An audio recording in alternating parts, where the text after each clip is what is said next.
போகர் என்னும் சித்தர் 18 சித்தர்களில் ஒருவர். சிறந்த சித்த மருத்துவர்.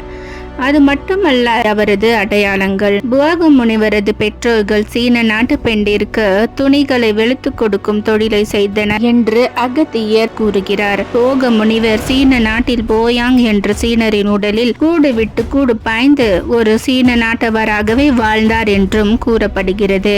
இவர் காலங்கிநாதரின் சீடர் என்றும் கருதப்படுகிறது. போக முனிவர் சீன நாட்டிற்கு செல்வதற்கு முன் புலிப்பாணி, கொங்கணவர், கருவூரார், இடைக்காடர், சட்டை முனி போன்ற 63 சீடர்கள் இருந்தனர். இவர் திருமூலரின் காலத்தவர் என்கின்றனர். ஒரு காலத்தில் அனைத்து சித்தர்களும் ஏதாவது ஒரு மலைப்பகுதியில் ரகசியமாக சந்தித்து உலக நலனுக்காகவும் உலக மக்களின் நலனுக்காகவும் பேசுவது உண்டு. அவ்வாறு பேசுகின்ற பொழுது சில வருடங்களாக போக முனிவர் கலந்து கொள்ளவில்லை. மற்ற சித்தர்கள் ஏன் போகர் மட்டும் இக்கூட்டத்தில் கலந்து கொள்ளவில்லை என்று வினவினர். அதற்கு புலிப்பாணியும் கோரக்கரும் மட்டும் பதில் கூறுகின்றனர். அது ஏன் என்றால் கோரக்கர் அவரின் நெருங்கிய நண்பர், புலிப்பாணி அவரது முதன்மை சீடன். அவர்கள் என்ன கூறுகிறார்கள் என்றால் போகர் சீன தேசம் சென்று அங்கே சீனராகவே வாழ்கிறார் என்று கூறுகின்றனர். போகரின் சேவை இங்கு தேவை, அதனால் அவர் இங்கு வர வேண்டும் என்று மற்ற சித்தர்கள் கூறுகின்றனர். அவர் இங்கு வந்து அவரது ஆய்வினை தொடர வேண்டும் என்றனர். அதனால் யார் அவரை போய் அழைத்து வருவது என்று திட்டமிட்டு புலிப்பாணி சித்தரை சீன தேசம் அனுப்ப முடிவு எடுத்தனர். புலிப்பாணி சித்தரை சீன தேசம் சென்று அவரை கண்டுபிடித்து அழைத்து வர சென்றார். புலிப்பாணி சித்தர் சீன தேசம் சென்று பார்த்தபொழுது சாதாரண மக்கள்களில் ஒருவராகவே வாழ்ந்து வயது முறிவு காரணமாக நடக்க முடியவில்லை. அதனால் தன் முதுகில் தூக்கி கொண்டு வந்ததாகவும் ஒரு கதை கூறப்படுகிறது. இருப்பினும் சித்தரின் உடலிற்கு முதுமை ஏது? போகரை பற்றி வேறு விதமாகவும் வரலாறு உண்டு. போகர் 3 சீடர்களோடு தமிழகம் நோக்கி வந்து கொண்டிருந்தார். வழியில் நாய் ஒன்றும் அவரை விடாமல் பின்தொடர்ந்து வந்து கொண்டிருந்தது. இமயமலையில் கொடிய குளிரில் நெடிய பயணம் அவர்களை வருத்தின. குளிரை தாங்கவும் நடை களைப்பால் சோர்ந்து போகாமல் இருக்கவும் போகர் பல அரிய மூலிகைகளை கொண்டு காயகல்ப மூலிகைகளை செய்து கொண்டு வந்திருந்தார். அந்த குளிகைகளில் ஒன்றை முதலில் அந்த நாய்க்கு கொடுத்தார். குளிகையை விழுங்கியவுடன் நாய் சுருண்டு மயங்கி விழுந்தது. பிறகு ஒரு சீடருக்கு கொடுத்தார்.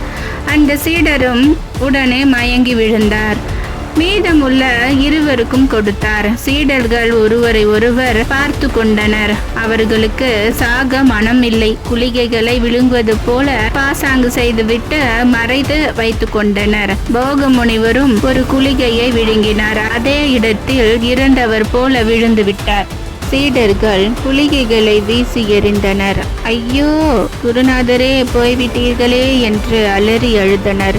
பிறகு இறந்தவர்களை நல்லடக்கம் செய்ய வேண்டும் என்று நினைத்தவர்களாக பெட்டிகளை வாங்கி கொண்டு வருவதற்காக சென்றனர். அவர்கள் திரும்பி வந்து பார்த்தபோது இறந்து கிடந்தவரை காணவில்லை. போக முனிவரும் அவருடைய உண்மையுள்ள சீடனும் நாயும் வெகு தொலைவில் போய் கொண்டிருந்தனர். காயகல்ப குளிகையின் வீரியம் தாங்காமல் சித்து போனார்கள். அந்த குளிகை உடலின் வேலை செய்து பல மாற்றங்களை உண்டாக்கி புதிய தெம்புடனும் ஆற்றலுடனும் அவர்களை எழ செய்திருக்கிறது. மூடர்களான சீடர்கள் இதை உணரவில்லை. தமது அறியாமையை நினைத்து வருந்தினர் என்றும் கதை சொல்லப்படுகிறது. எது எப்படியாயினும் போக முனிவர் தமிழகம் வந்து அடைந்தார் என்பது உண்மை. அதன் பிறகு போக முனிவருக்கு சிலவற்றை கற்றுத்தர வேண்டும் என்று நினைத்தார்கள் சித்தர்கள். அதன் பிறகு அவருக்கு கற்றுக் கொடுக்க வேண்டி புலிப்பாணி சித்தரை தேர்வு செய்தனர். புலிப்பாணி சித்தர் குருவிற்கே கற்றுக் கொடுப்பது பாவச் செயல் என்பதனால் போக முனிவரின் தண்டத்திற்கு கற்றுக் கொடுத்தார். அந்த தண்டத்தினை பார்த்து போக முனிவர் கற்றுக்கொண்டார். பிறகு உலக மக்களின் நலனுக்காக 10 விதமான பாஷாணங்களின் கூட்டு பொருட்களை சேர்த்து 3 நவபாஷா சிலைகளை வடிக்கிறார். அதில் ஒன்றினை பழனி மலையில், மற்ற 2 சிலைகள் என்னவாயிற்று என்பது பற்றி நமக்கு தெரியவில்லை. அந்த பழனி ஆண்டவர் சிலைக்கு அபிஷேகம் செய்து திருநீரை தன் உடலெங்கும் பூசிக்கொண்டார். முருகப்பெருமானின் உடலெங்கும் பஞ்சாமிர்த அபிஷேகம் செய்து அதனையே தன் உணவாக எடுத்துக்கொண்டார். போக முனிவர் தனக்கான தவக்கூடத்தை கோயிலின் அருகிலேயே அமைத்து கொண்டார். கோயிலுக்கும் தன் இருப்பிடத்திற்கும் சுரங்க பாதை ஒன்றையும் அமைத்தார். போகருக்கு ஏற்படும் ஐயப்பாடுகளுக்கு முருக கடவுளை விடை கூறி தீர்த்து வைப்பாராம். போகரின் வாழ்நாட்கள் முழுவதும் பழனியிலேயே கழிந்தது.